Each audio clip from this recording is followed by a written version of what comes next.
Welcome back, everybody, to this week's episode of the DCL Duo podcast, brought to you by My Path Unwinding Travel. And Sam, do a jingle. Pick a song. Sing your song. I like Simply the Best, better than all the rest. There you go. All right. It's review time. This is our new review time jingle. We'll polish it up. Or like I said before. It.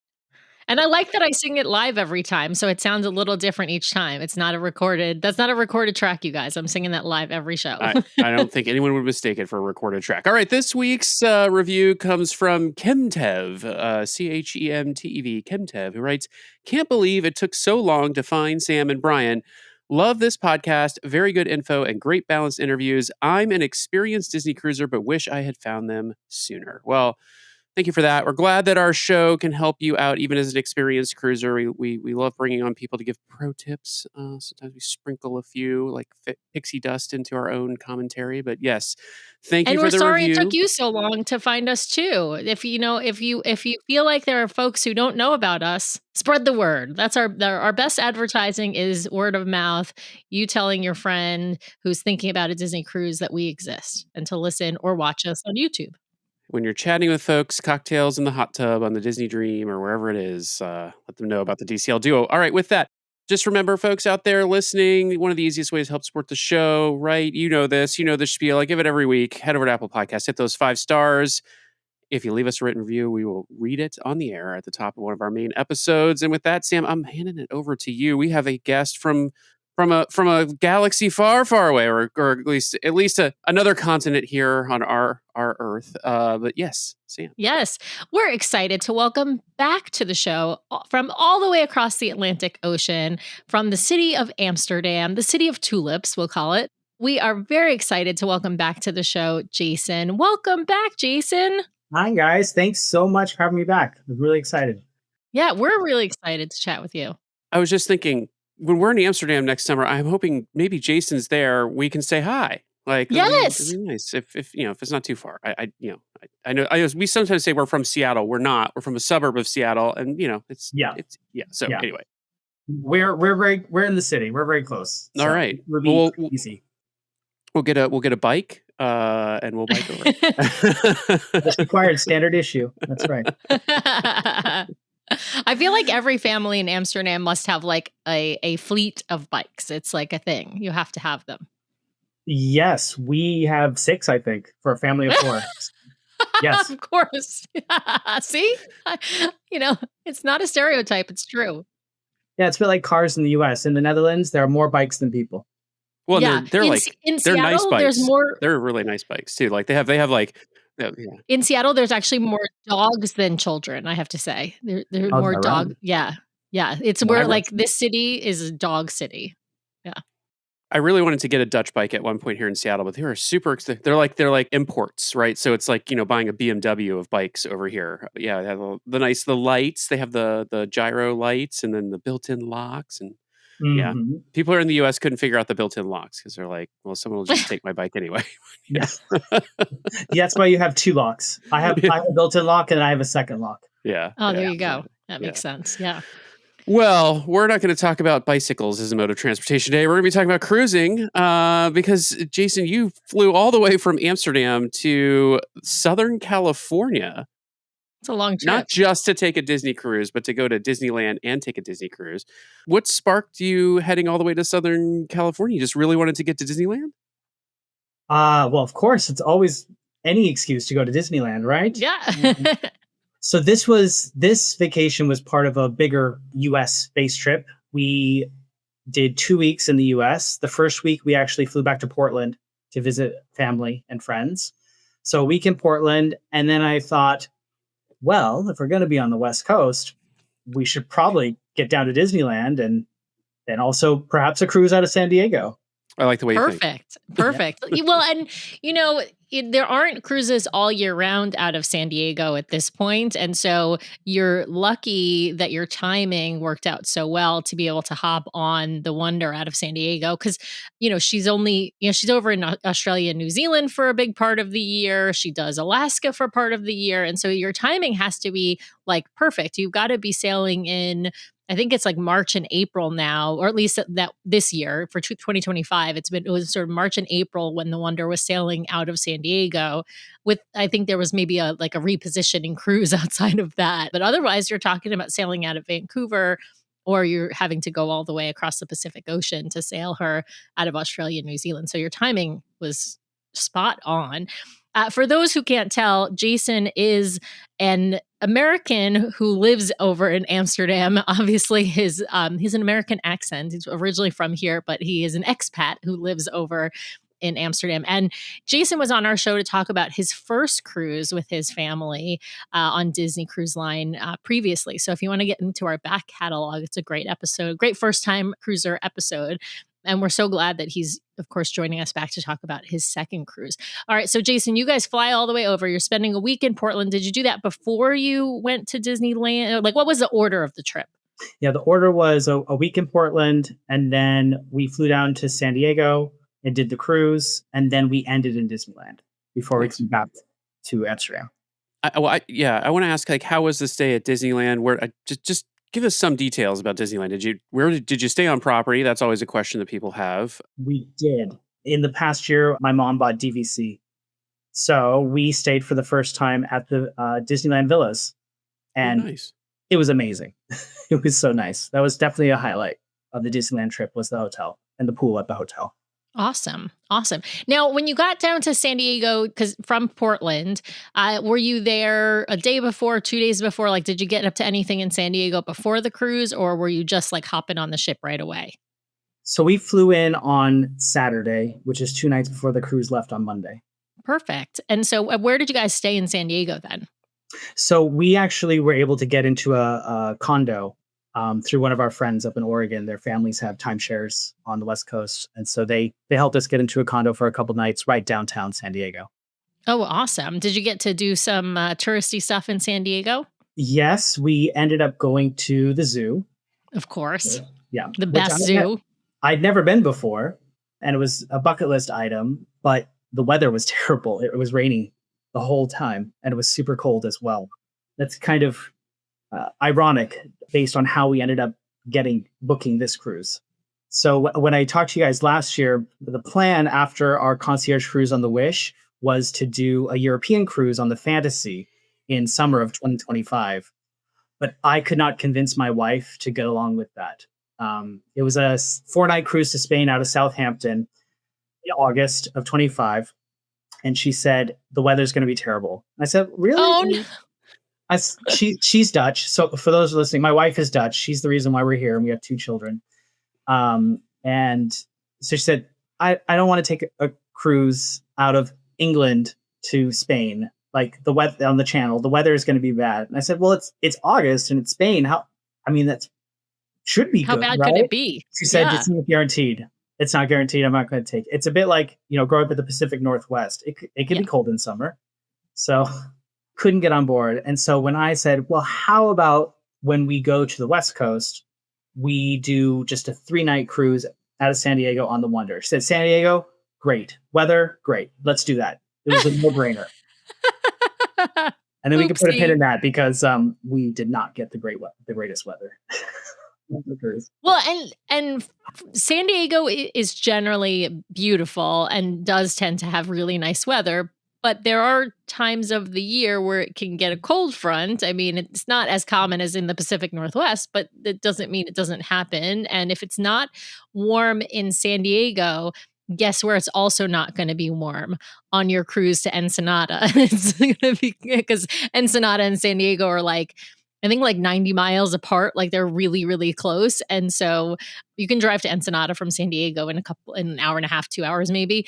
And so you're not going much farther south when you're on a 3-night cruise from where San Diego is. So yeah, you're going to have, if you have cool weather in San Diego, gonna have cooler weather on a Disney cruise out of San Diego, unless you're on like one of those 7-night ones that goes all the way down to Puerto Vallarta and Mazatlan, which those itineraries are super super rare. They only do them like maybe once or twice a year if they do them. All right, so you did the zoo. I gotta give a big plug for the San Diego Zoo, and I heard they do have pandas now. They We did saw get them. I pandas wanted to involved. tell you, Sam. They have the pandas.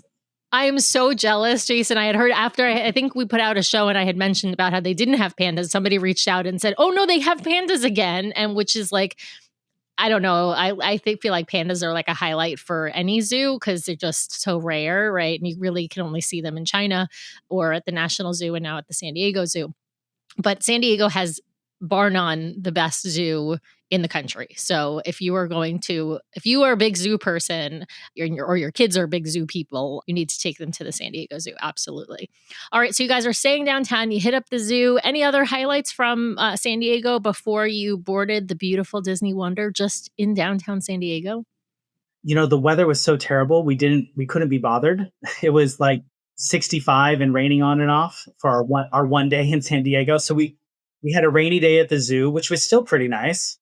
I would say the other highlight, we were so tired after that. We went back to the condo and we ordered takeout, and I had, I think, the best Mexican food of my life delivered. It was unbelievable. So that was a big highlight. That's like if you go to Texas, you got to get barbecue. You go to Southern California, you got to get Mexican food. It's amazing. Yeah. And and they have that Old Town there in San Diego with some really great Mexican food. So yeah. What was it? Do you remember the name of the Mexican place you got food from? Oh my gosh. You know what? Look at my Uber Eats receipts.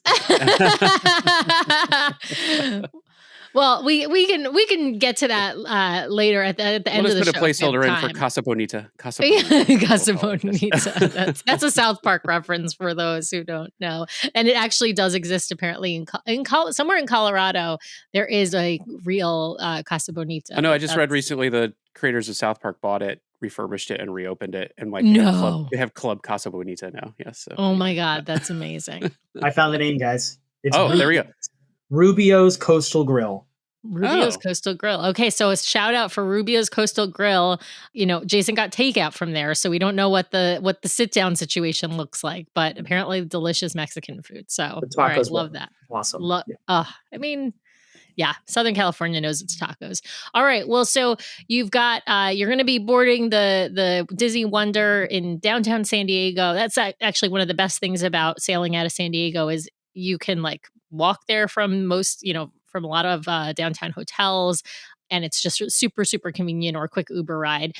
Tell us like how was the check-in experience, the port experience? It's not the nicest terminal or anything like that. It's certainly not a bespoke Disney terminal. Was it chaotic or was it smooth sailing as far as the process at the port? Yeah, you're right. It's not the nicest terminal, but it went pretty smoothly. We got dropped off outside. They had like 4 different queues lined up outside and a tent that you check in and show your reservation. They line you up by time code, and we were outside maybe 10 minutes, 15 minutes. It went pretty smoothly, and we were let in. That's awesome. What was your port arrival time? We were about 12 or 12:30, I think. Okay, great. Yeah. And then tell us once you're, through that process, how long was it before you got actually onto the ship? Was there time waiting in the terminal, or was it fairly quick? So you move through the line pretty quickly through the terminal. We got to a check-in desk. Some of our magic bands weren't working. They kept trying and trying, but they said, okay, we'll have to figure it out on board. And then I think we sat maybe 15 or 20 minutes before they called our boarding group. Not a terribly long time. Yeah, that's pretty good. And that's pretty typical for San Diego. San Diego's never like quite as quick as at Port Canaveral, where you can literally check in, go through everything, and then like right away board. I feel like in San Diego, it's very typical to have some time where you're going to wait in the terminal because it takes, I think, them longer to sort of clear customs and all the sort of processes that the Disney has to do with the port folks. All right. Well, tell us what it was like boarding the beautiful Disney Wonder. This was your first time on the Wonder.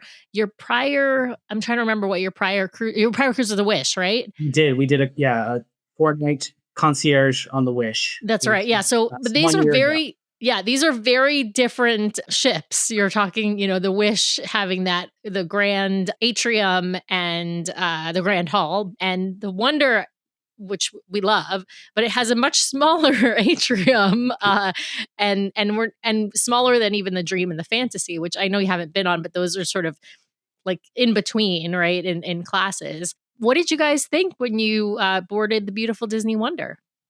Well, I think I should mention a moment before we got on the ship. We went and snapped some photos on the pier and got a really good look at the ship. And of course, it's beautiful.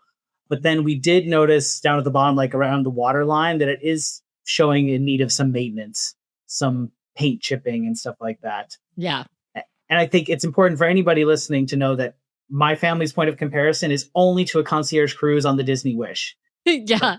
All the direct comparisons are pretty unfair, I would say. Right, sure. A ship that came out in 2022 versus a ship that came out in the early, what was it, like 2000 or something, or 2000? I can't remember which year the Wonder came out, because the Magic came out in 1998, and the Wonder was just a couple of years later. So yeah, we're talking 20-year age difference in these two ships, of course. But yeah, what did you think? And you're right, there is some aging. I think Disney does a good job of maintenance, but some parts they can't help but show their age, because they can't really do anything at the water line unless she's out at dry dock, and so there's not that maintenance has to wait till dry dock. But yeah, what did you think of the interior of the ship when you walked into that atrium? It was beautiful. So unlike last time, we had watched a lot more YouTube videos before, and we were all really excited, and it was just wonderful inside. I thought it was great. I'm a big fan. I thought it was beautiful and nice. Yeah, smaller, but still very, very nice. Yeah. Well, and it's smaller for sure, but there's also less passengers. So there's that like balance, right? Like I wouldn't say like the Wonder or the Magic ever feel like empty unless they're at really low capacity. But I personally can sort of feel the difference between, 4,000 person ship and a 2,400 person ship. Like you can kind of feel it's a different vibe in there. Even though there are places that get crowded, it just feels a little different. I don't know if you felt the same way. Yeah, it definitely felt overall, for the most part, less crowded than our experience on the Wish last year. I think that definitely holds true. Yeah. Well, this time you weren't staying concierge. And so you don't have the concierge lunch to go to, or the sort of the check-in process that is, of course, a little bit different. But tell us what you guys decided to do for your first action on the ship. Are you going to lunch, or are you going to explore? Like, what are you guys up to when you get once you've sort of been welcomed onto the Wonder and you get into her atrium? So I knew for our party that the last thing personally that I wanted to do was to rush off to Cabanas and deal with all the busyness that I've heard so much about on your show particularly. So I didn't think I mentioned we were with the same sailing party as last year. So it was my family of 4, and then my mother and sister joined us again from Portland. Oh, nice! Yeah, yes. There were 6 of us, and we just went to the sit down lunch, which was at Tiana's.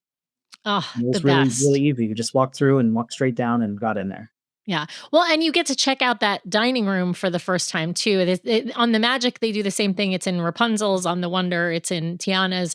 I kind of love that as your first meal on board, because you really get to explore the restaurant before it's really crowded, because you don't have the same, like most people do still go to Cabanas. And so you're going to be in that restaurant for dinner, one night on your cruise, but it's going to be fully packed when you're there for dinner. Whereas when you're there for lunch, it's going to be a lot less busy. What did you think of that space, and of sort of? You mentioned you thought the Wonder was beautiful. I'm wondering if are your kiddos big Tiana fans? My daughter is, for sure. Yeah. So yeah, they were excited. Of course, at lunch, Tiana's not there yet. But no, it was really nice. I think it was exactly what we needed to do, to just have a calm sit down lunch first day on board, which was not so different from the concierge lunch we did a year ago. It was really casual, really easy. The decoration looked beautiful. It definitely made me think of New Orleans Square at Disneyland a bit, but much bigger. It was a very big open space. But what's interesting is that we did on the way down there, we did walk past Triton's and see the concierge lunch happening in there, and had a kind of had a little bit of a A little pang forethought. of a little pang of jealousy there. A little bit, but we had a great lunch, and the food was wonderful. So you enjoyed your concierge experience last time. What made you opt not to do it this time? Was it just price, or yeah, Yeah. why'd you opt out of it this time? So I would call this cruise kind of a big experiment. So we did the concierge cruise last year. We loved it. We wanted to do it again immediately, but that doesn't really fit the financial picture for us to Yeah. do a concierge cruise every year. But I want to cruise as much as possible now. I'm convinced. So this was a big experiment to see, okay, what is it like to live on the other side, to live the Mhm. other way? And so, yeah, so we had to find out. And we had, yeah, not only not we were not concierge, but we also had a smaller room. We had a regular deluxe room, but Mhm. two of them, well, staterooms. Yeah, yeah. Instead of the family deluxe, right, which is sort of the extended size. Yeah, Yeah. yeah. And it is a couple. I mean, it's nice to have the extra space, but I don't know with your family of 4. We're only a family of 3, so it's a little bit different for us, but, like, I don't know that I feel like that extra space is, like, 100% necessary, although it's a nice to have kinda thing. 'Cause, so what did you feel about your stateroom, on this ship? It did feel pretty tight for us compared to, again, comparing it to a concierge stateroom a year ago. So that was one of our first learnings, or at least by the end of our 3-night cruise, was we probably will need a bigger room if we do Yeah. it again. Well, and you can, to be clear, the deluxe family veranda stateroom and concierge is the same room as a regular deluxe family veranda stateroom. It does have updated or slightly nicer, finishings, but it is the same room, as the same footprints, all right? Like, it's the same size. So you're not getting any more space with concierge if you pick the same room category. Obviously, there are no, like, 1 bedrooms and 2 bedrooms that are outside of concierge, but when you're talking about that deluxe family veranda stateroom, it is the same stateroom.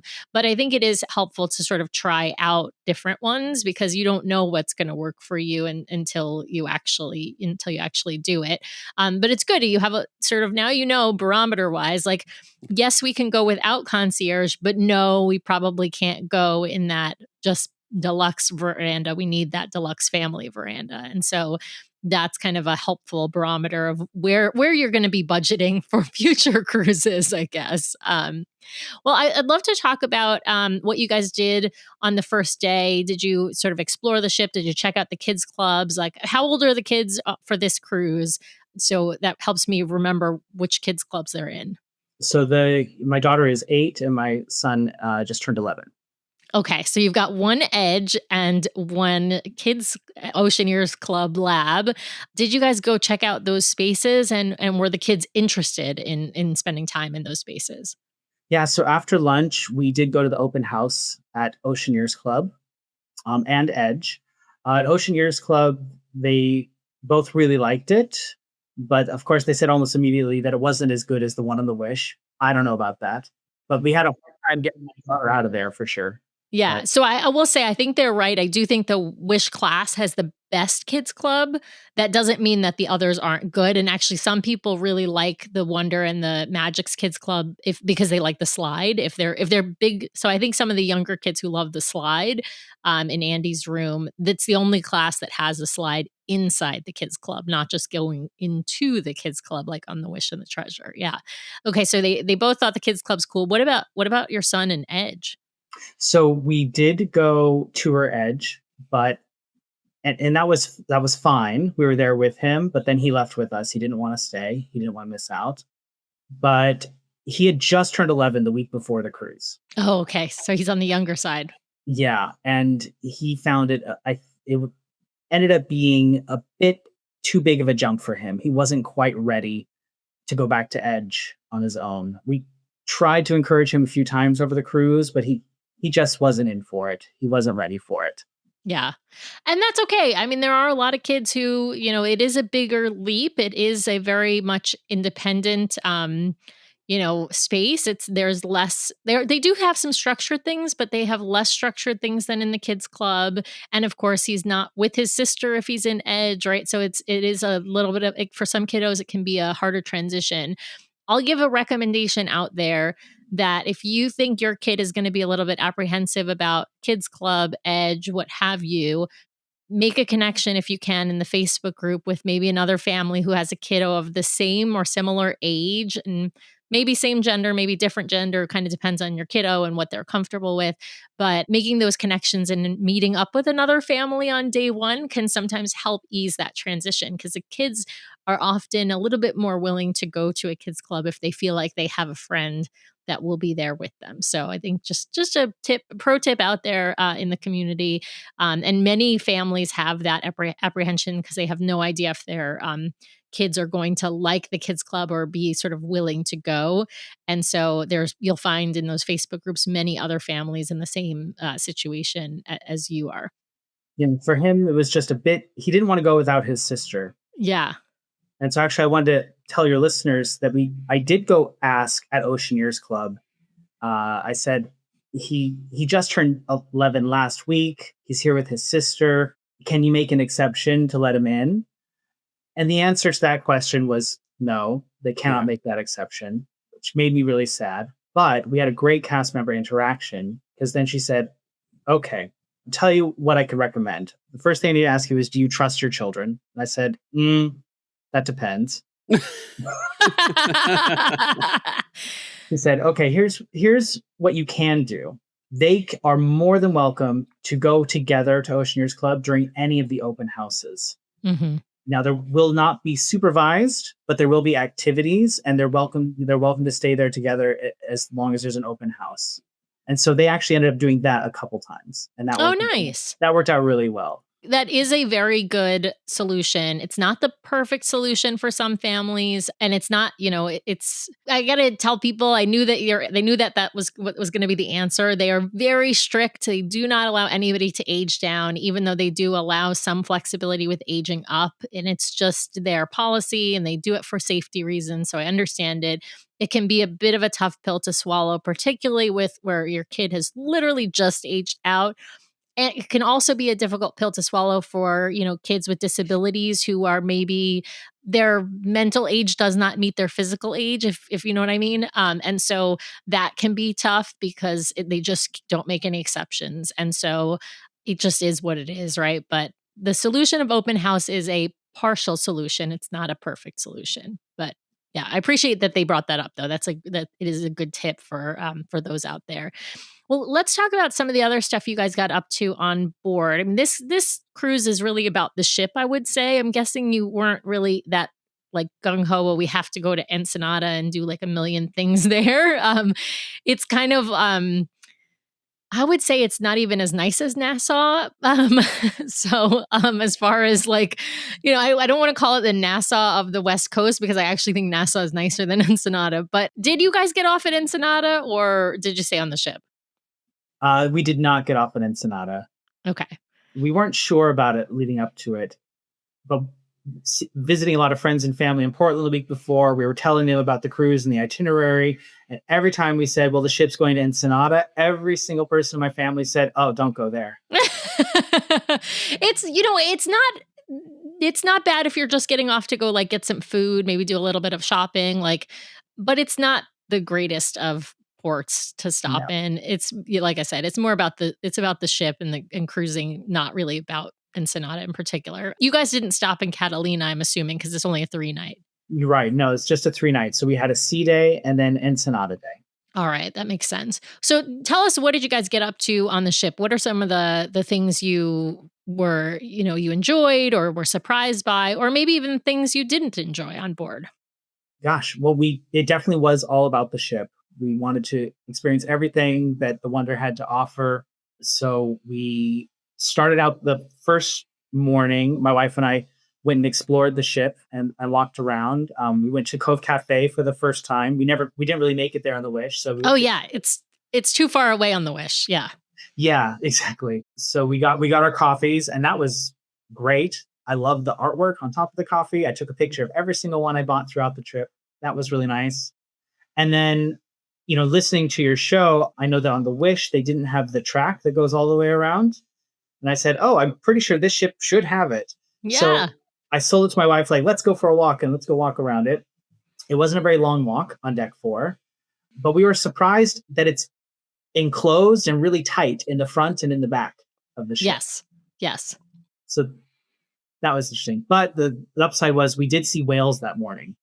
You did? Oh, that's fantastic. Yeah. So we did see some nature. We saw whales that morning, and the night before, after the show, we stepped outside and we saw dolphins. Oh, I love that. This is not unusual, folks, for like if you are on a West Coast cruise seeing if even in the Caribbean you might see a pod of dolphins as well, but on the West Coast it's not unusual to see a pod of dolphins. It's also not unusual to see whales, usually humpback whales. So it's if you want to see orcas, I'm sorry, that's really like you're not going to see that. You might see that up in Alaska, but you're probably not going to see that down near San Diego.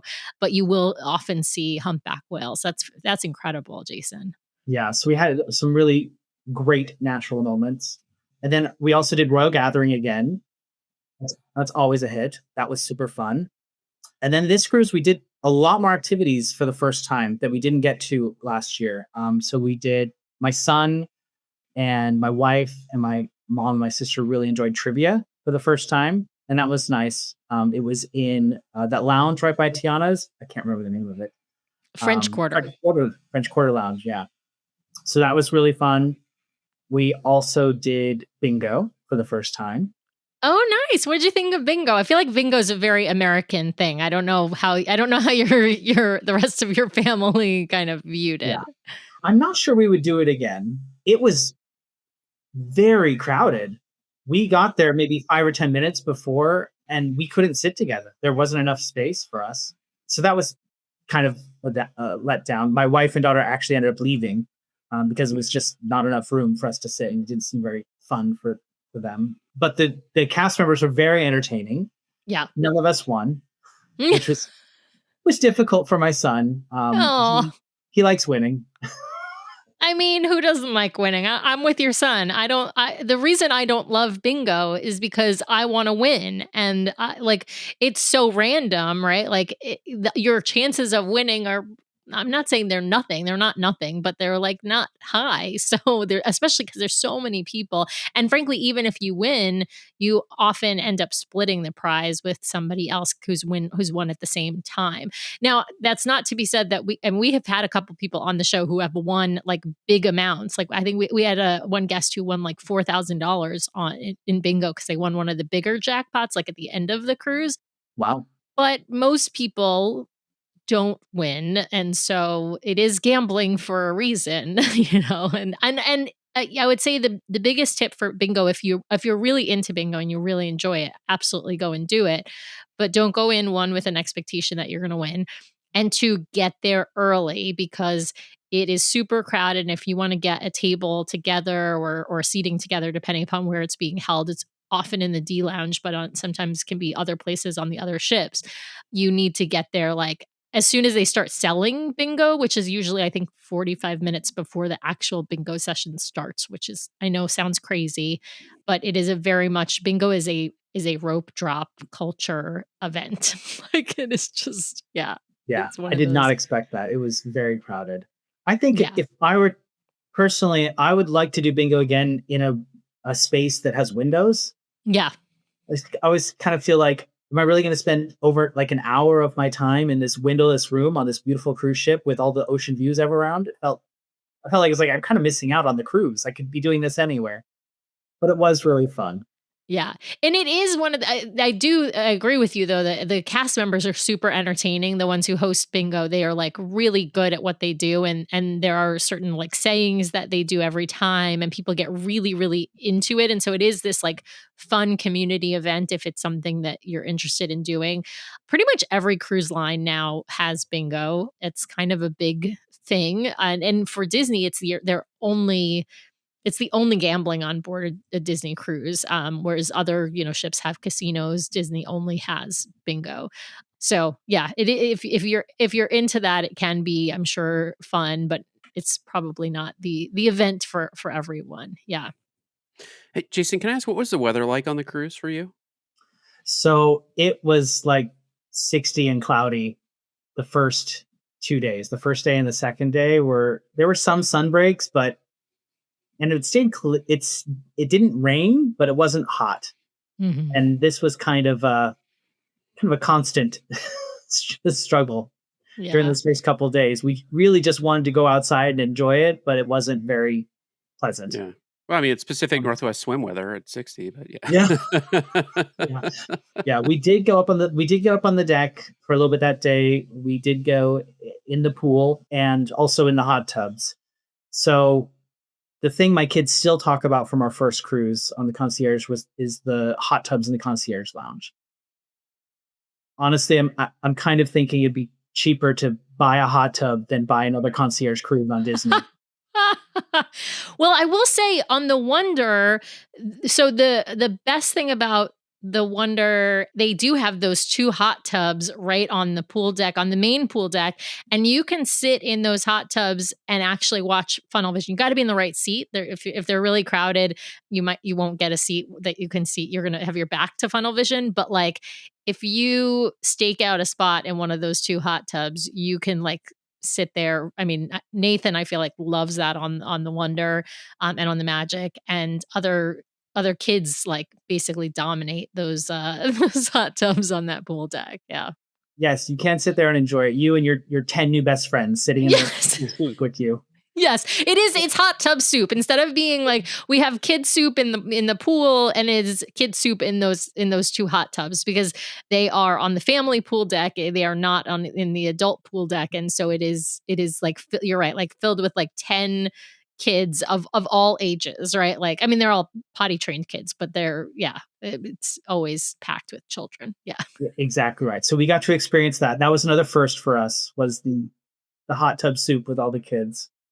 But I got smart because I noticed on the first morning walking around that the pool opens at 9, I think. And right at 9, there's nobody in the pool or in the hot tubs. So the second morning, we rope dropped the hot tubs and we had like the better part of an hour of one of the hot tubs to ourselves. And that was That's nice. nice. Yeah. I mean, that's a smart tip. Go to the hot tub early or don't so that Jason's family can have it into themselves. The other time that it is I think good if the hot tubs and the pools are still open, which they often, maybe not all of them, but usually at least one of them will be open during early dinner. If you have late dinner, if you sort of are at the pool deck during early dinner, it tends to be less busy. Did the kids check out the water slide? I know on the Wonder you only have the yellow slide, the twist and spout. You don't have an aqua duck or aqua mouse like you have on the other ships, and you don't have an aqua dunk like you have on the Magic, which is that vertical slide.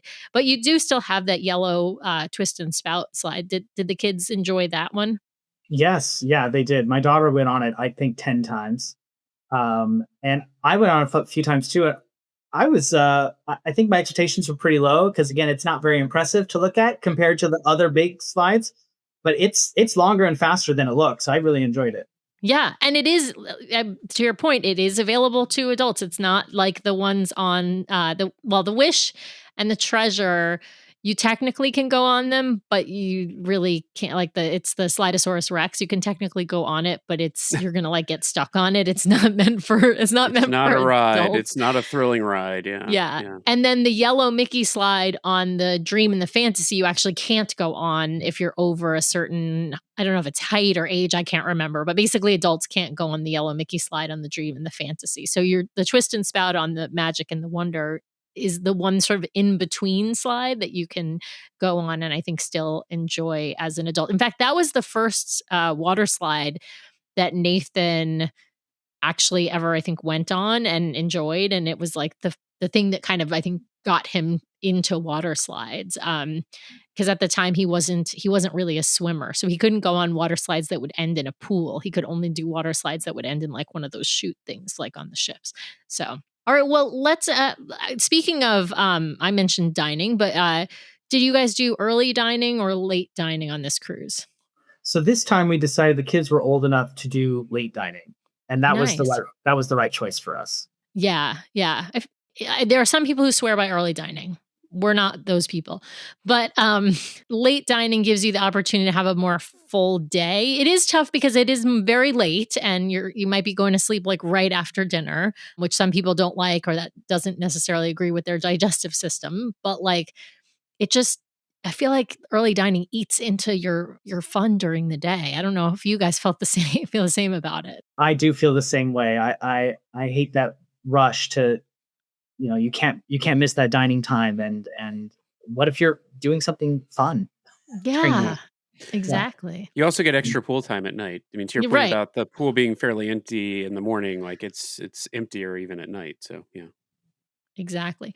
What did you guys think of now you had been on the Wish and the Wish has fantastic dining options, including obviously the pool deck. We love to talk about the pool deck food on the Wish class ships. Mickey's Festival of Foods is incredible. You don't have Mickey's Festival of Foods on the Magic and the Wonder. You do have pool deck food. You do have they do have like a Euro station, and so they do have some couple of different options. But it's different. What did you think about the pool deck food in comparison to what you had on the Wish? So it's definitely better on the Wish, particularly for us. We're vegetarians, and so we love Donald's Cantina or whatever it's called on the Wish. Hmm. But I was really pleasantly surprised and happy at the grill on the Wonder. I can't remember the name of it, but they actually had veggie burgers and veggie hot dogs. And so that was a really nice surprise, especially a veggie hot dog is not something you see a lot around. Yeah. Was it Yeah. the best hot dog? No. But at least there's an option, right? But it was great. I really enjoyed having it. I felt included, Yeah. and had a fun chat with the cast member who served it, who was from South Africa. So we were able to speak some Dutch, so Afrikaans and Dutch together. Oh, cool. Yeah. So it That's was a very good fun. industry. Yeah. Yeah. What about main dining? Obviously, we talked a little bit about Tiana's, but only only about lunch at Tiana's. I'm curious what you guys thought of main dining on the Disney Wonder. There's no comparison in terms of like they don't have any of the same restaurants, right? Like it's three completely new restaurants for you with Triton's and Tiana's and Animator's Palate, right? So you get to experience three different dining, completely new from the Wish. Yeah. What did you think about their experiences? What did you think about the food quality? All of that. Yeah. So for me, I actually thought that the dining on the Wonder was a little better than the Wish. And maybe that's just recency bias. I don't know. But everything I ate, I thought was better than I anticipated, better than I expected it to be. It was interesting. In each of the restaurants, we seemed to have the same table, which was a table near the server station. So it was kind of noisy and chaotic a lot of times. And I was really curious that in each of the restaurants, our table was always next to the service station. Yeah, that's a bummer. But we had some great food. My mom had the prime rib at Tiana's. She actually had it twice. She had it for lunch and then had it again for dinner. She said it was the best. So it was awesome. exceptionally good. What else? I mean, the food, it was really good. So Tiana's was our first night. And then we also, hearing the tips on your show about the Indian food. So being vegetarians, we wanted to try the Indian food. So we requested that for our second night, which was our Triton's night. Nice. And so we had Yeah, because really, you're not going to miss anything with the Chateaubriand because you're not you're not going to eat. I mean, we love I would tell anyone if you're going to, you're in Triton's, like you got to order that Chateaubriand, but obviously you're a vegetarian, you're not ordering a steak. So Indian is like perfect for that. I mean, you can still get the appetizers like the baked brie. I don't know if you eat seafood, but the escargot, I don't know if is escargot technically seafood. I don't even know what one would categorize well, that as. I'm not eating it. I can tell You're you. not eating it. Okay, Yeah. fair. I'm like, I feel like it's in the. It's not seafood, Sam. Snails are from the land, so Well, I yeah. don't know. I feel like it's because it's more like shellfish. It's sort of like I feel like it might be something that a pescatarian would eat, right? Like I don't know if I obviously a full doubt it. vegetarian wouldn't, but like yeah. Okay, so you're not eating snails, but yeah. What did you think of the Indian food? So we ordered the Indian food for 2 of our nights. On Triton's night, I was a little disappointed by it. I don't know. I think it didn't have as much spice or flavor as I wanted it to. Our 3rd night, we were at Animator's Palate, and we got the Indian again, and it was great. And the funny thing there is, so the night before, they asked us if we wanted the Indian food again, and we said, "Oh, well, the menu at Animator's Palette actually has some really nice vegetarian-looking things, so it's fine. You don't have to bring it to us." And the server said, "Well, I'm just going to order the Indian food for you." And we're like, "No, it's fine." He said, "No, I just want to make sure you have options." We're like, "Okay." He would not take no for an answer. And let me tell you, we're so glad that he did that because the veggie options in Animator's Palette were not great, but the Indian was. Yeah. So speaking of Tritons, the best thing, my sister said the best meal she ate on the entire cruise was the tofu dish at Triton's. Oh wow. I didn't get to try it. She ate it very quickly. But I was like, she didn't even give you a chance as a vegetarian it to wasn't until sample it? after the meal that she proclaimed that it was the best thing ever. Oh, Uh, that's so funny. yeah, so for vegetarians on the Wonder, get the tofu at Triton's. Yeah. Well, and I think another thing that comes out of your experience is trust your wait staff. Like when they tell you, like, "Hey, I'd like to bring you this also." Like order off the menu, but I'm also going to bring you this thing. Like, don't fight them because they're usually doing that because they know that, like, maybe that vegetarian dish that is at Animators that looks good in writing just doesn't get executed as well, or it just doesn't have enough flavor or whatever, right? Like they do know those things and they will bring you multiple dishes. Like I know it seems very wasteful to order multiple dishes, but like if you don't eat it, don't worry, the fish are going to get fed it anyway. So like it's going to go to use for somebody, just, maybe not a person. So yeah, so just trust the wait staff when they give you a recommendation. Even if you don't want to fully follow the recommendation, you still want to order, the thing that looks good to you on the menu. They usually know what they're talking about, which is helpful. What did you think of your wait staff on this cruise in particular? Like, did you feel like it's a 3-night cruise, so you can't get to know them at like a super deep level? I feel like just on any shorter cruise, it's harder, to develop a deep relationship with crew. But yeah, what did you think of the service level on the Wonder? So we found the wait staff on the Wonder to be much better than what we had on the Wish a year ago. They were super friendly, attentive. The server that bought our drinks, she was just, I don't know, the cutest, most adorable, lovely woman. So warm and friendly, and they really went above and beyond for us. I think it was our 2nd night at Triton's. My son decided that he didn't want Mickey's mac and cheese again, and he wanted a veggie burger, an Impossible Mhm. burger, which they have on the ship. Mhm. And so he tried to get that for dinner, but they weren't sure if they could make it happen. They went and tried. They ended up coming back with a veggie chicken of some sort that I didn't know where it came from. So they managed to make that happen. Yeah. And then they said, "Okay, but do you think you're going to want a veggie burger tomorrow night for your last night?" We said, "Okay, yes, he'll probably want that." And they made that happen. They made it happen on the last night. They actually brought him 2. Of course they did, because they were making up for the night before, right? Yeah, I guess so. I don't know. But they really saw to that extra detail and accommodation for a child to be able to have a veggie burger 2 nights in a row. Now, the Yeah. funny thing is that he was really happy to have the veggie burger, but then didn't want to eat it. It felt terrible. I was like, Oh. they really went above and beyond, and then he wouldn't eat it. Oh, did he They eat were mac and just- they were cheese that so night? fun with that. I think so. I can't remember what he had that night. Yeah.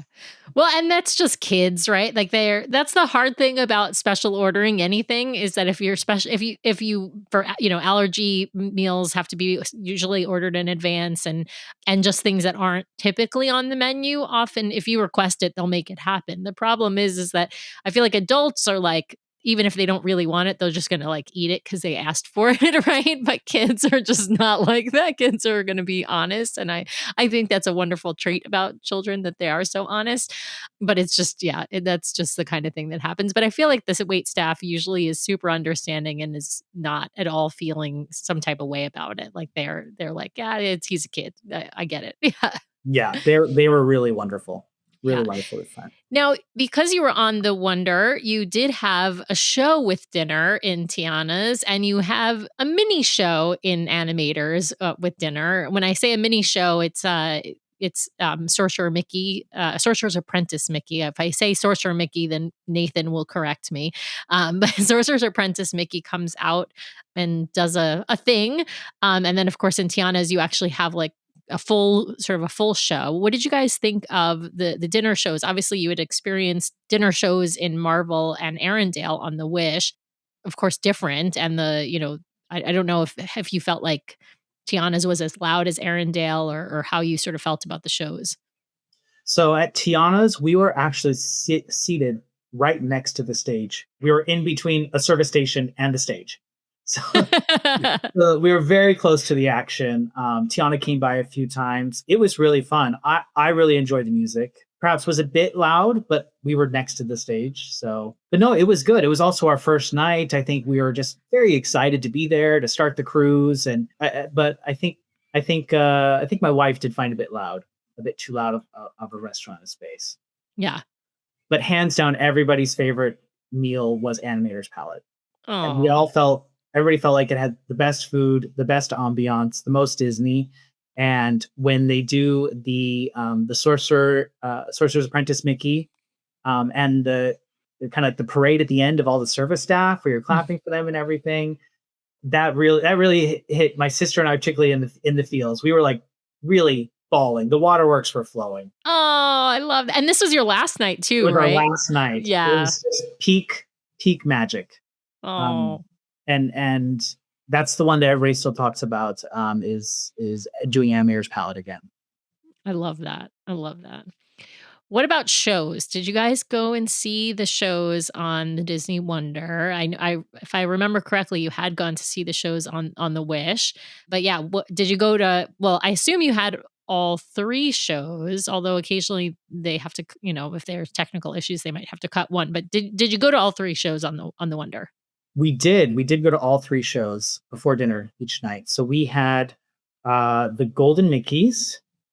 Then night 2 we had Frozen, and night 3 we had Dreams. Mm-hmm. All right. And Frozen is freaking amazing. Yeah. It is so good, so amazing. Everybody knows that, but it by far was the best of the 3 shows. Golden Mickey's was fun because they do the red carpet pre-show beforehand. Right. So my daughter ran out there and she got on there. Oh, she was on the red carpet and did that little interview. She got the interview. And when they asked her where she's from, she said, Amsterdam. And the look on the cast member's face, like, whoa, that's because everybody else in the line had been from California or West Coast. Right. So then my daughter got to be kind of a minor celebrity for a couple of days. People every so often say, that's the girl from Amsterdam. How cute. I love that. Yeah. In terms of the Golden Mickeys, the music is great, but the story is the Ensign Benson thing for me didn't really cut it. See, Brian? Oh my God, Sam! You're like the ultimate of like confirmation bias. No, it's cute. It's cute, but it's just not Frozen level, right? You know whose opinion I'm hanging my hat on, Sam? Carly Weissel. So there you go. 55,000 strong followers on Instagram, and she likes the Golden Mickeys. Listen, there's some Disney nostalgia in both Golden Mickeys and Dreams all have, some really fun Disney nostalgia because of the musical numbers. But if you're looking for like storyline, plot, all of that, like, and just like amazing puppetry too, right? Frozen has to take it, no question, on the winner. Particularly for Dreams. I don't know what it is about that show. I don't know why they did the show this way. The musical numbers are huge, fantastic. The performances are amazing. And then as soon as the music number is done, the energy just drops out of all of it. Yeah. And then there's just all this awkward dialogue. You're just waiting for another song to start. Yes, you're waiting for them to reach a different part of the dream sequence, essentially. And I had a hard time following the story at all. I had to ask my wife a couple times, like, what's happening? What are we waiting for? And it just seemed to be, there's just another song every hour of the night. There was another song. Like, okay. Right. It doesn't it doesn't have some strong storyline plot underlying it. Yeah, it's just about a girl's sort of coming of age story from being in an elementary school to going to middle school. So I feel like it hits some people in the feels because of its like timeliness, and your like if it's timely in your personal life with your child, and it is a daughter, and so it's if your daughter is becoming a middle schooler at the same time as Anne Marie, who's the main character in the show, like maybe it would hit you differently. But like, I'm with you, Jason. I think it's the musical numbers are wonderful, but the parts in between are just transitional moments, and they're not really important. And they could just do it as like a variety show or something instead of trying to weave it together with plot. So, are there other things you guys got up to on board that we haven't talked about? Yes. Yeah. Okay. So my sister and I did mixology class. Oh, nice. She had done it on the Wish last year, but I hadn't done any of the classes before. It was in the Cadillac Lounge, and it was pretty great. The server teaches you about the difference between the different drinks and the different styles, and then they bring them around to you. And I liked one of them very much. The other ones less so. Mm-hmm. But you did get like 5 drinks, like 5 pours of drinks, that thing. So that was really fun. I'm not sure I would do it again, but I am curious to do the other drinking. Like I'd really like to do the whiskey or the champagne tasting sometime. Oh yeah. I love champagne, so I've really enjoyed the champagne tasting. Brian, I think, has done the whiskey tasting and enjoyed that. I think it's just a matter of like what your palate is, right? If you like whiskey, do the whiskey tasting. If you like wine, do the wine tasting, right? Like that. It's really good. I will tell you that mixology is different depending upon who is your bartender or sommelier or whoever is sort of teaching it. And so they don't do the same drinks. Like the bartender who's running the class, actually, there might be some like in a martini tasting, they'll do always like a classic martini will be one of the drinks and then the rest will be different. But like in mixology and martini tasting, there's a lot of variety. And so it's not the same class. I will say if you do like champagne tasting from one ship to another, or even on the same ship, it's pretty much the same class. And so there really isn't a lot of variety. So it is one of those ones where if you like mixology one time or martini is the other one, it's doing it again. You're not necessarily it's not going to be replicated exactly. Whereas like champagne tasting will you might get different information from a different sommelier, but you're going to have the same like 5 champagnes. I think they usually throw in like 1 sparkling wine, but the rest are actual champagnes. Yeah. Wow. But yeah, I think those are really fun.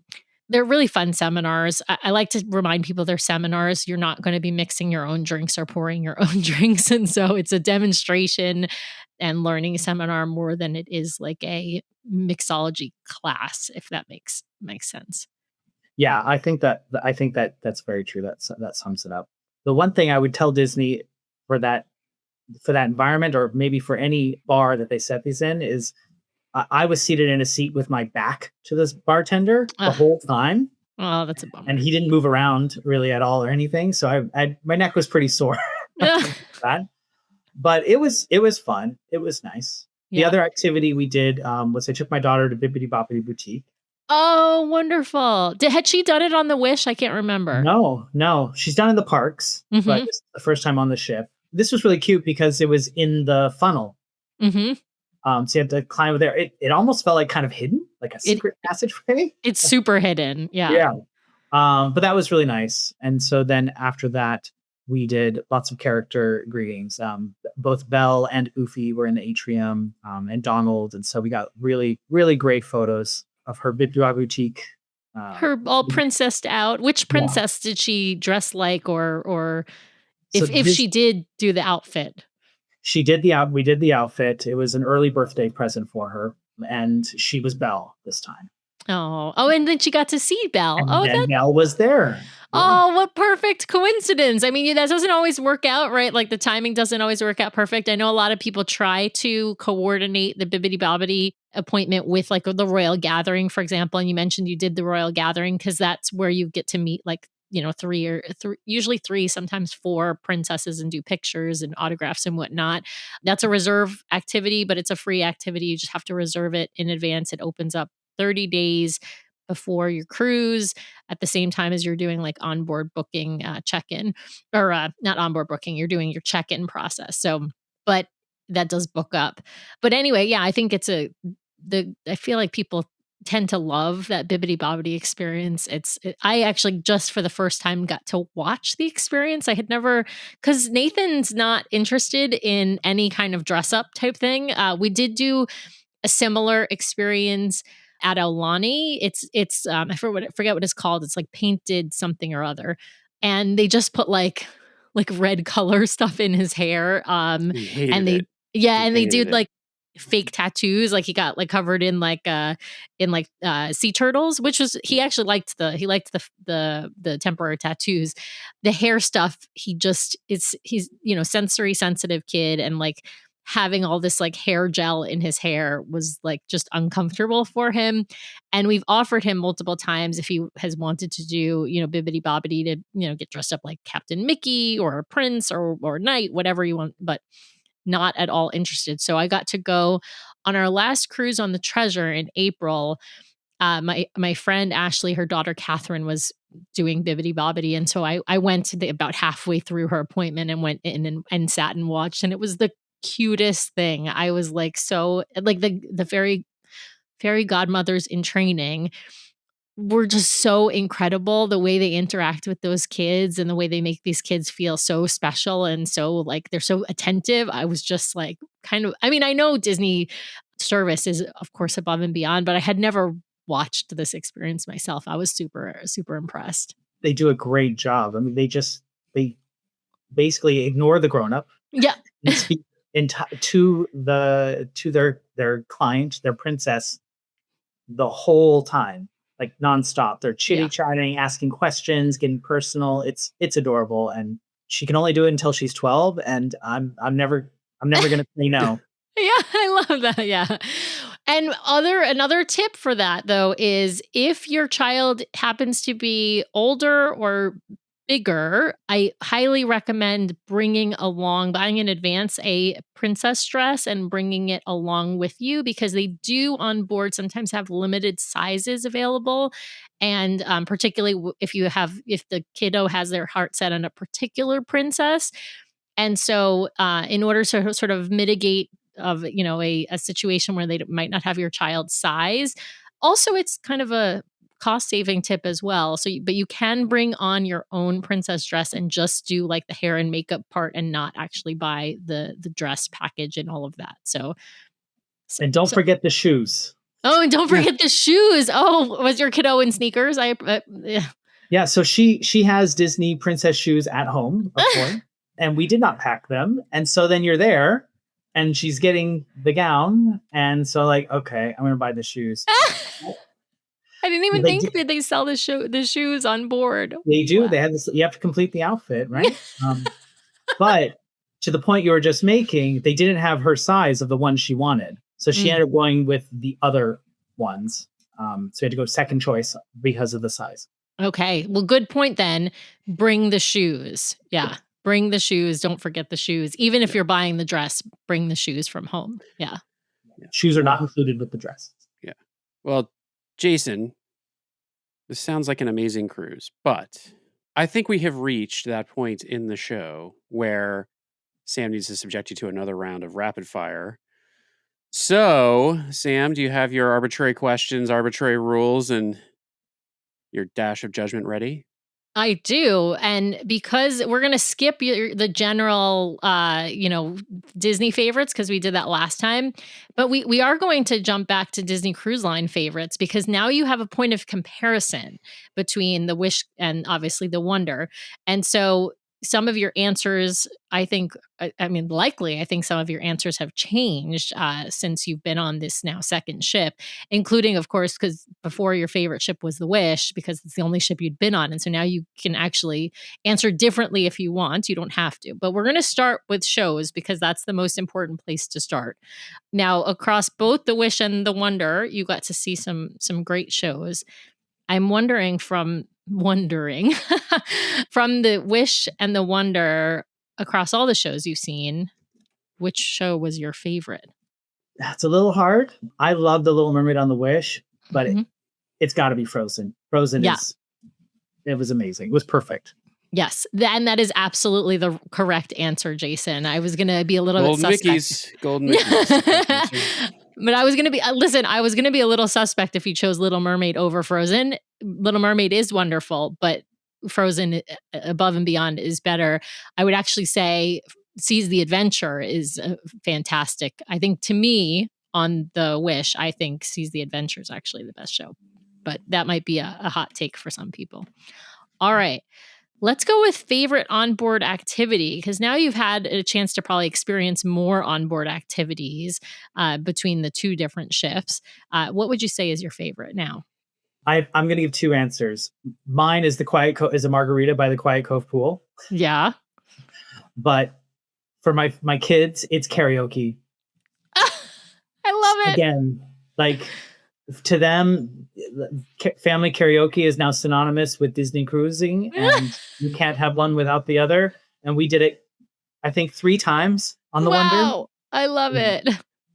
That's hilarious. Now, when I assume they sing, do they choose Disney songs or do they choose like Taylor Swift or, like what's their go-to type of music? So it was a mix. So yes, some Taylor Swift, yes, sometimes Disney songs. This time was Lady Gaga. I love it. Fantastic. All right. Favorite rotational dining. Now you get to choose from. I know which one you're going to choose, but I'm gonna. It's in my head. I already know it. I feel like we're on the same page about this one, Jason. So, but which one is your favorite? I think I'm going to go with Animator's Palate. That's exactly the right answer. Exactly. I say I love 1923, but I think given the choice of the two, I'd pick Animator's Palate, I think.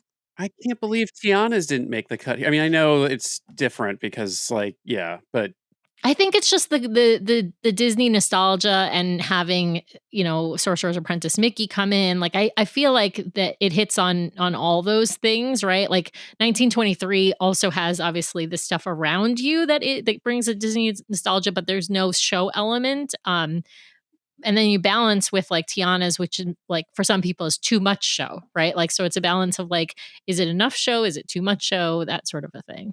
Yeah. I think Tiana's was great, but I don't know if it's as repeatable as Animator's Palette might be because of the magic, the nostalgia, all of that. Like Tiana's is definitely probably more entertainment for your meal. Yeah. That's for sure. All right. Favorite space on the ship? Like let's sort of favorite like relaxing space on the ship. Oh. It's going to be the Quiet Cove. It's going to be the adult pool area. Yeah. And I'm assuming when you say the Quiet Cove, you're talking about the one on the Wonder, not the one on the Wish. Yes, the one on the Wonder. Yes, yeah, because it's just the adult pool area on the older ships is better than on the Wish class. The ones on the Wish class are nice because they're very far away from sort of the hubbub of everything, and you're not going to have kids like running through and whatnot. But like the layout and it's just they're not as nice as on I think the older ships. Absolutely. All right, we got to talk some food. I got to hear. Now you're vegetarian, so this is going to be different than my choices. Although maybe not in sweets, I don't know. Let's start with a favorite sweet item, and then we'll do a favorite savory item. This can be from anywhere on the ship. This could be like pool deck ice cream to, a dessert you had in main dining, whatever. A favorite sweet item. The dessert sundae at Tiana's. Ah, nice. Awesome. It was wonderful. Awesome. All right. A favorite savory item. I'm going to say the truffle brisettes. Yes, I love it. Which are vegetarian for those listening. They have mushroom, they have cheese. They're not vegan because there's cheese in there, but they are vegetarian. Delicious. Awesome. All right. This is a very important question. Which one is your favorite ship? You can choose between the Wish or the Wonder. It's I'm hard. going to stick with the Wish. Okay, fair. I think, yeah. Yeah, for me, any of the ships. I'll take any of them. I have a secret goal, and I think it's just me to go on all the ships.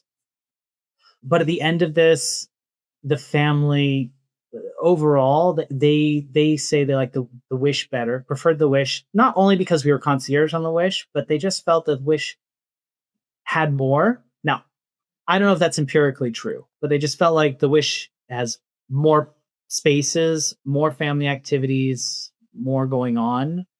And so I think it also has more people, right? So yes. Yeah, Absolutely. I mean, it's the balance, right? That's the I think they're right. There is more because there are more spaces. There are probably more activities as well on the Wish class in general, but there's more people, so they have to sort of balance like having enough for everyone on those ships. So I don't, there's not a wrong answer. I mean, I would disagree with your family and I would choose the Wonder myself, but I can understand why somebody would choose the Wish because it does have a lot to offer. I feel like I've got to tell you my best piece of advice for you, Jason, is that you have to go on the Treasure next because given how much your family loves the Wish, I feel like 7 nights is in your future. I think what Jason needs to do is take a Disney cruise closer to home now. Well, that's true. That's true. I mean, there are the European options more often than yeah. Right. The European options, and then that's going to be right now. The fantasy is, of course, sailing in Europe, but we're recording this at the end of June, and you're probably not jumping on a ship next month. And although I don't know, we'll talk about that in a second. Steal my thunder, Sam. Yeah, no, I'm not going to. I'm not going to ask. But like right now, it's the fantasy. Next year, it's going to be the dream again. I've heard rumors. I don't know if I actually don't think this is true. I've heard rumors. Somebody was telling me they've heard that the Wish is going to go over the next year. That was wild. Yeah, amazing. that would be wild. I will be honest and say I have no idea of the veracity of that statement. This is complete rumor. I just don't know what ports can do the LNG fuel. The fuel, exactly. Yeah. We just don't know. Yeah, that's really the barrier is the fueling for the Wish class. But there may be ports that are now planning for LNG fuel, and that 2 years from now, that's certainly something that's possible. Okay, well, my last question of rapid fire is your bucket list cruise, Jason. I don't remember what your answer was last time, so I'm not going to know if your answer has changed because unfortunately, the amount of shows we record, it's impossible for me to remember everybody's answer. But what is your bucket list cruise? Meaning if you could go anywhere on a Disney Cruise Line ship that you haven't been, and it doesn't even have to be someplace that Disney currently sails, where would you go? So I have a different answer than last year. Now I would love to do Vancouver to Australia with a nice at least 2 weeks stopping at Alani. Yeah, absolutely. And you can do that. It'll take you more like a month than the 2 weeks because right now they do have that right now. You have to go Vancouver to Hawaii. You do a little bit of sailing around the Hawaiian Islands, and then you do Hawaii to Australia, New Zealand, or probably to South Sydney. Pacific. All that is. I've got my Trader Sam's shirt on. All that is right up my alley. I love it. I myself am wearing a Disneyland shirt as well. So I mean, obviously have to represent West Coast, Best Coast, Disneyland, the original. Well, thank you for playing, Jason. You passed with flying colors. Other than our disagreement on which one is the favorite ship, it's all fair game. So thank you for playing, and I appreciate, I always appreciate when somebody is game for a little bit of judgment. So, and now I know Brian wants to ask the question. Yeah, Jason. So what is next? You been eyeing anything? You actually booked something? Did you grab a placeholder while you were on the Wonder? So we have already booked the Treasure for the same week next year, first week of May, and it will be concierge cruise again. Ooh, Oh Yeah. gosh. Okay, so this is jealous. We haven't even done concierge on the Treasure. Yeah. yeah, we have not. We have done it on the Wish, but not on the Treasure. And I got to tell you that the concierge lounge. I know the concierge lounge on the Wish is wonderful. It's the same lounge, but the Treasure actually has a little bit of Star Wars theming in that Oh, that lounge, sounds awesome. and it's so good. Like it's very light. understated. Very understated. Yeah, it's a very light touch theming. But yeah, exactly. It's an understated to keep the elevated sort of experience of the lounge, but it's really good. I can't wait to see what they do with the Destiny for that very reason. But yeah, you're gonna love it. Like I said, that was my recommendation because I feel like if you love the Well, yeah. Wish, like you're gonna and you're a parks person, so you're gonna love the Treasure. Oh, I cannot wait to hear how much you like it. So you're gonna have to come back on the show, obviously, to report on that. Yeah, these two cruises we've done so far. We did 4 nights on the Wish, 3 nights on the Wonder in San Diego, and I've learned a few things. The weather really matters a lot. I think the family would have had a much nicer time on the Wonder if the weather were better, and also longer. We need longer cruises. These are not long enough. So I think we're done doing anything less than 5 nights. I'm super excited to do 7 nights on the Treasure back in the Caribbean. I think the weather's the most important thing to us. Yes, we could do a cruise in Europe, but we live here. We don't have to spend that much to go see these places. But for us, it's all about the ship and the weather and the relaxation. And so that's why I think we might be going back to the Caribbean pretty frequently. Awesome. Love that. Well, Jason, as always, we love having you on. We love having people on who are not in the US who can talk to us about the experience of Disney Cruise Line from a different perspective. And so love having you on. Hope to have you on after you sail on the Treasure and Concierge. We got to get that booked. We want to hear all about it. And for now, I'll just say thanks for spending a little time with us, a little later in your day, a little earlier in ours, but always enjoyable. And I hope we can maybe find a way to catch up while we're over there next year for our river cruise, or for all of you out there who aren't in the know, our big second wave DCL duo podcast version 2.0 cruise is next summer. Adventures by Disney River Cruise in Holland and Belgium. So if you haven't heard about that, you should reach out to our good folks over at My Path Unwinding Travel. I think there is still some spaces available, so you can join us on that cruise. But Jason, for now, we'll just say thank you for coming on. We really, really appreciate it. Thank you so much, Brian and Sam. It's been great, and I'll see you in Amsterdam. Yay!